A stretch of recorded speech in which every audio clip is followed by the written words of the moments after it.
आता अहिल्याबाई यांच्या पुनीत इतिहासाने पावन झालेला हा जिल्हा आहे। त्यामुळे या जिल्ह्याच्या विकासाकरता निश्चितपणे आम्ही सगळे प्रयत्न करू।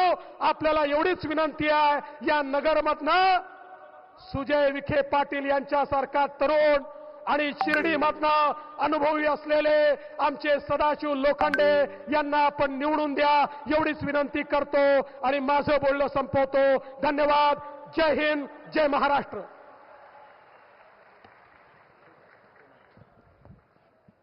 इस पश्चात करतल ध्वनि की आवाज से इस मंच पर स्वागत करते हैं। महाविजय संकल्प सभा को संबोधित करेंगे विश्व के लोकप्रिय प्रधानमंत्री नरेंद्र जी मोदी साहब। जोरदार तालियां होनी चाहिए घोषणाओं के साथ। जय श्री राम। तदात्मानं सृजाम्यहम्।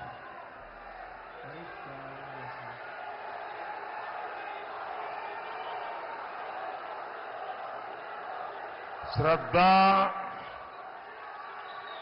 आणि सबुरीता मंत्र ज्यांनी दिला त्या साईबाबाच्या चरणी नतमस्तक होतो।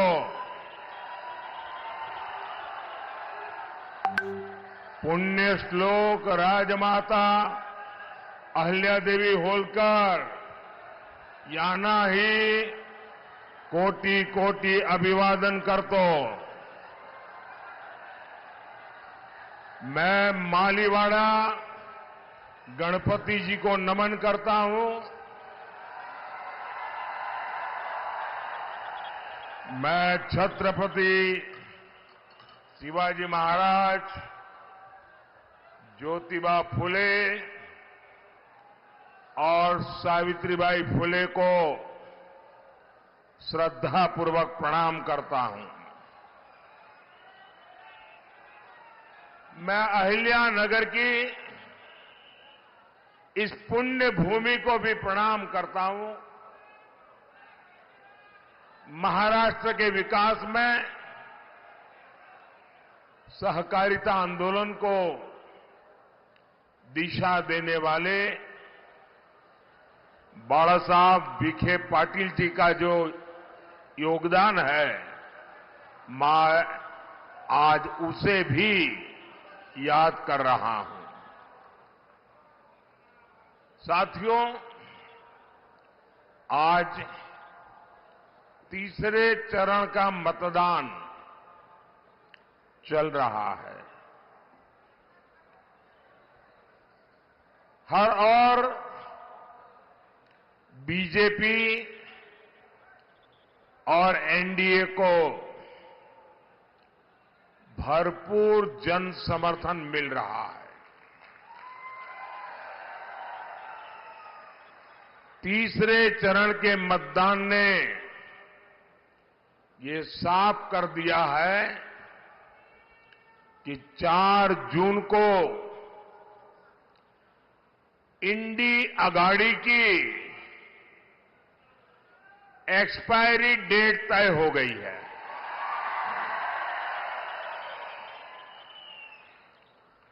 चार जून के बाद इंडी वालों की झंडी उठाने वाला भी कोई नहीं मिलेगा। चुनाव के पहले ये जो भानुमति का कुनबा जुड़ा था, ये 4 जून को रेत के टीले की तरह बिखरने वाला है। साथियों, इस बार का चुनाव संतुष्टिकरण और तुष्टीकरण के बीच हो रहा है। बीजेपी एनडीए का पूरा प्रयास अपनी मेहनत से देशवासियों को संतुष्ट करने का है। वहीं इंडी अगाड़ी वाले अपनी साजिशों से अपने वोट बैंक के तुष्टीकरण में लगे हैं। कांग्रेस ने तो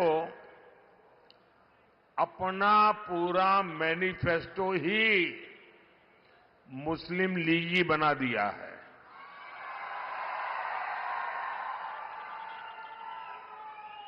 आप खुद देखिए,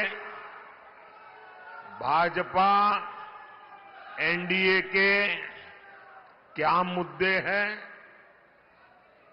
एनडीए का मुद्दा है विकास, एनडीए का मुद्दा है गरीब कल्याण, एनडीए का मुद्दा है राष्ट्रीय सुरक्षा, एनडीए का मुद्दा है देश का स्वाभिमान, देश का सम्मान। आप मुझे बताइए, कांग्रेस क्या इनमें से किसी भी मुद्दे पर बात करने की स्थिति में है क्या? साथियों, गरीब कल्याण पर बात होगी तो कांग्रेस शुतुरमुर्ग की तरह रेत में सिर छिपाकर बैठ जाएगी। उसके पास बोलने के लिए कुछ है ही नहीं। कांग्रेस ने 50 साल गरीबी हटाने के झूठे वायदे किए। उसने गरीबों से सबसे बड़ा विश्वासघात किया। और मोदी गरीब कल्याण पर क्या बोलेगा? मोदी 4 करोड़ घर, पक्के घर की बात करेगा। मोदी 50 करोड़ गरीबों के जनधन खातों का हिसाब देगा। मोदी 80 करोड़ जरूरतमंदों को मुफ्त राशन का हिसाब देगा। जब किसान की बात होगी तो मोदी बताएगा कि पीएम किसान सम्मान निधि के 3 लाख करोड़ रुपए किसानों को मिले हैं। मोदी फसल बीमा योजना से किसानों को 1.5 लाख करोड़ रुपए का मुआवजा मिलने की बात करेगा। मोदी फसलों की एमएसपी में रिकॉर्ड बढ़ोतरी का हिसाब देगा। और कांग्रेस क्या करेगी? कांग्रेस अपने मुंह पर पट्टी बांध लेगी। भाइयों और बहनों, आज के दिन कांग्रेस और इंडिया अलायंस ने अपनी बहुत खतरनाक, मैं दोबारा कहता हूं, बहुत खतरनाक साजिश पर खुद ही मुहर लगा दी है। इतने दिनों से मैं बार बार देश से कह रहा था कि कांग्रेस और उसके साथी बहुत खतरनाक खेल खेलने में जुटे हैं। आज इंडी गठबंधन के एक बहुत बड़े चेहरे ने इस खतरनाक साजिश से नकाब उठा लिया है। ये इंडिया अलायंस के सबसे बड़े पार्टनर बिहार में अभी अभी जेल से बाहर आए हैं। अदालत ने जिनको सजा दी है, आप जानते हैं ना? जानते हैं ना? कौन? हाँ, कौन? कौन? जी वही, चारा घोटाले में जिन्हें अदालत ने दोषी करार दिया, उन्होंने आज मीडिया के सामने साफ साफ कहा है कि इंडी गठबंधन की सरकार आई तो देश में मुसलमानों को आरक्षण देंगे, और सिर्फ आरक्षण देंगे इतना ही नहीं, बल्कि पूरा का पूरा आरक्षण देंगे। और पूरा का मतलब है, अभी पूरा आरक्षण किसके पास है? अभी पूरा आरक्षण एससी के पास है, एसटी के पास है, ओबीसी के पास है, सामान्य वर्ग के गरीबों के पास है। अब ये इंडी अलायंस का कहना है कि ये पूरे का पूरा आरक्षण छीनकर मुसलमानों को दे देंगे।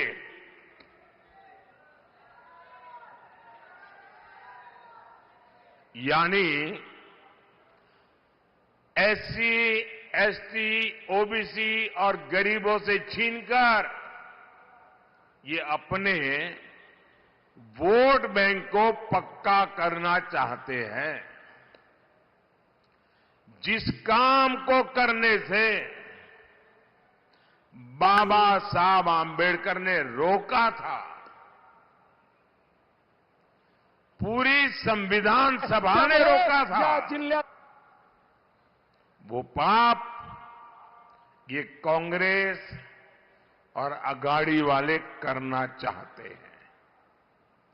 संविधान धर्म के आधार पर आरक्षण की मनाही करता है। अब ये इंडी अलायंस वाले संविधान बदलना चाहते हैं ताकि अपने खास वोट बैंक को ये खुश कर सके। गरीब, एससी, एसटी, ओबीसी, माताएं, बहनें, युवा, इनको पूरी तरह से नकार चुका है। इसलिए अब किसी भी हद तक जाने में जुटे हैं।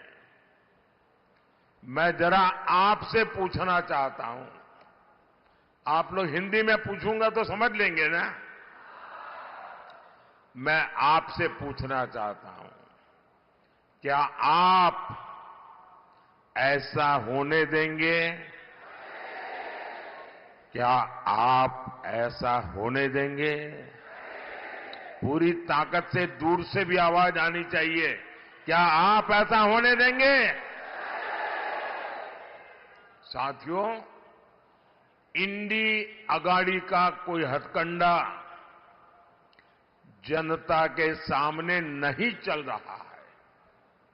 ये हताशा सीमा पार भी दिखाई दे रही है। यहां वाली ए टीम हार रही है, इसलिए कांग्रेस की सीमा पार वाली बी टीम एक्टिव हो गई है। सीमा पार से कांग्रेस का हौसला बढ़ाने के लिए ट्वीट किए जा रहे हैं। बदले में कांग्रेस पाकिस्तान को आतंकी हमलों में क्लीन चिट दे रही है। भाइयों और बहनों, मैं आज आपसे पूछता हूं, पूरे देश से पूछता हूं, महाराष्ट्र की धरती पर मुंबई में 26/11 का जो आतंकी हमला, वो पाकिस्तान ने करवाया था या नहीं करवाया था? किसने करवाया था? किसने करवाया था? हमारे जवानों को किसने शहीद किया था? किसने शहीद किया था? हमारे निर्दोष लोगों की हत्याएं किसने की थी? अब मजा देखिए, आपको ये सच मालूम है, पूरी दुनिया को ये सच मालूम है, हमारे देश की अदालतें भी फैसला दे चुकी हैं, और तो और पाकिस्तान खुद भी स्वीकार कर चुका है। आतंकियों की फोन रिकॉर्डिंग मौजूद है, लेकिन कांग्रेस पार्टी आतंकियों को बेकसूर होने का सर्टिफिकेट जारी कर रही है। साथियों, 26/11 के मुंबई आतंकी हमले को लेकर महाराष्ट्र में कांग्रेस के नेता का बयान तो बहुत खतरनाक है।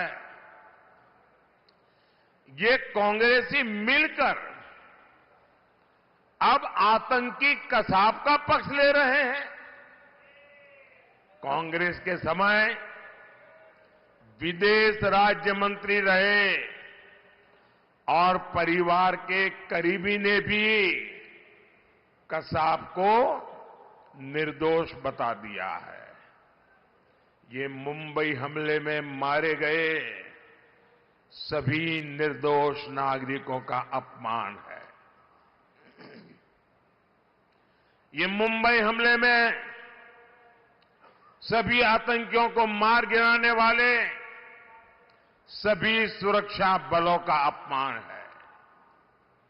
ये शहीद तुकाराम आमले जैसे उन शहीदों का अपमान है। देश को किस तरफ ले जाना चाहती है कांग्रेस? तुष्टीकरण के लिए कांग्रेस हर रोज और ज्यादा नीचे गिरती चली जा रही है। क्या ऐसी कांग्रेस, ऐसे इंडी अगाड़ी को महाराष्ट्र में एक भी सीट मिलनी चाहिए क्या? जरा पूरी ताकत से बताएंगे, एक भी सीट मिलनी चाहिए क्या? साथियों, मोदी ने पिछले 10 वर्षों में सुरक्षा और विकास दोनों की गारंटी दी है। जो समस्याएं कांग्रेस विरासत में छोड़कर गई थी, हमने उनके समाधान दिए हैं। महाराष्ट्र में कांग्रेस ने किसानों को संकट में धकेला, सूखे का संकट गहराता गया। कांग्रेस अपनी लूट में व्यस्त रही। हमने वर्षों से लटके प्रोजेक्ट्स को पूरा करके किसानों की चिंता की। यहां नीलवंडे डैम का काम 1970 में शुरू हुआ था और उस समय डैम की लागत 8 करोड़ थी। आज वो बढ़कर के 5,000 करोड़ रुपए पहुंच गई है। ये पाप इन्होंने किया है और ये पैसा आपका है। डैम के नाम पर कांग्रेस नेताओं की जेबें भरती रही, लेकिन किसानों के खेत सूखे रह गए। 2017 में देवेंद्र फडणवीस जी ने इसे गति दी। लेफ्ट कनाल का काम पूरा हो गया है। जल्द ही ये योजना भी पूरी कर ली जाएगी। इससे अहिल्यानगर और नासिक में सैकड़ों गांवों को पानी मिलेगा, हजारों हेक्टेयर भूमि की सिंचाई होगी।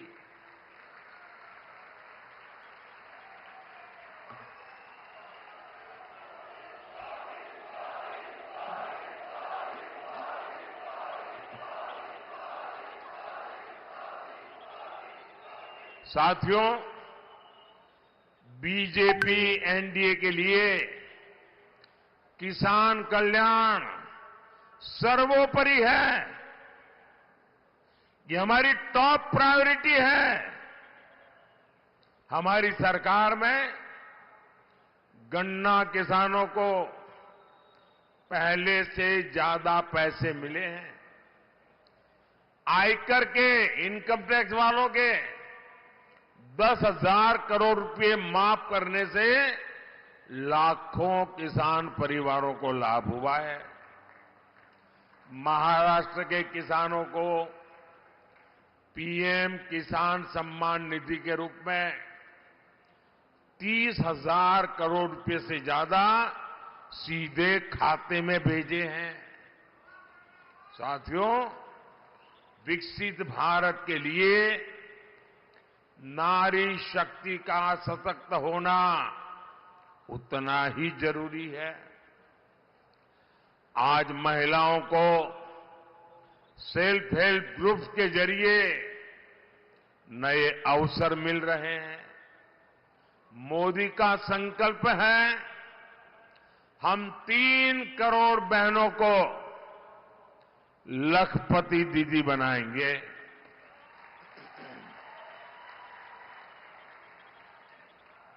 हमारी बहनें अब ड्रोन पायलट बनेगी, खेती किसानी में सबसे आगे रहकर काम करेगी। साथियों, आज तेज गति से हो रहे विकास से महाराष्ट्र की तस्वीर बदल रही है। इस क्षेत्र में अहिल्यानगर सोलापुर हाईवे का निर्माण हो रहा है। आउटर रिंग रोड का काम हो, नए नए एक्सप्रेस वे हो, इकोनॉमिक कॉरिडोर हो, रेलवे और एयरपोर्ट का विकास हो, सभी पर हमारा फोकस है। मुंबई शिरडी वंदे भारत ट्रेन के द्वारा साईं भक्तों को सुविधा मिली है। इससे इस क्षेत्र में पर्यटन और रोजगार के अवसर तेजी से बढ़ेंगे। साथियों, 13 मई को आपका वोट देश और महाराष्ट्र का भविष्य तय करेगा। मेरा अनुरोध है, अहमदनगर से भाजपा प्रत्याशी डॉक्टर सुजय राधाकृष्ण विखे पाटिल जी और शिरडी से एनडीए प्रत्याशी शिवसेना के सदाशिव लोखंडे जी को भारी मतों से विजयी बनाएं। इनको मिलने वाला वोट केंद्र में मोदी को मजबूत करेगा। और जब आप इनको वोट डालेंगे ना, तो वोट सीधा सीधा मोदी के खाते में जाएगा। और इसलिए आप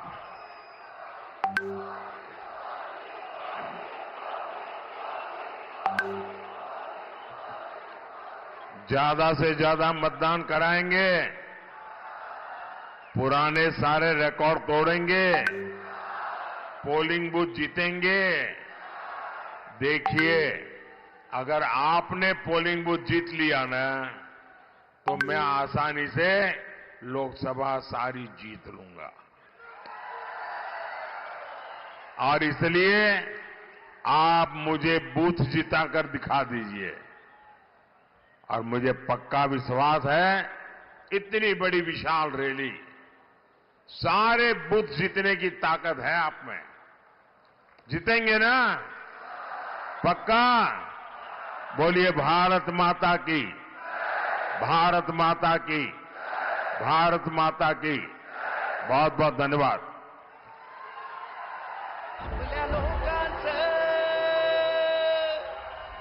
हेलो हेलो हेलो, बहुत बहुत धन्यवाद। मैं दिलीप जी बाल सिंह से विनती करता हूं कि आप आभार प्रदर्शन करें।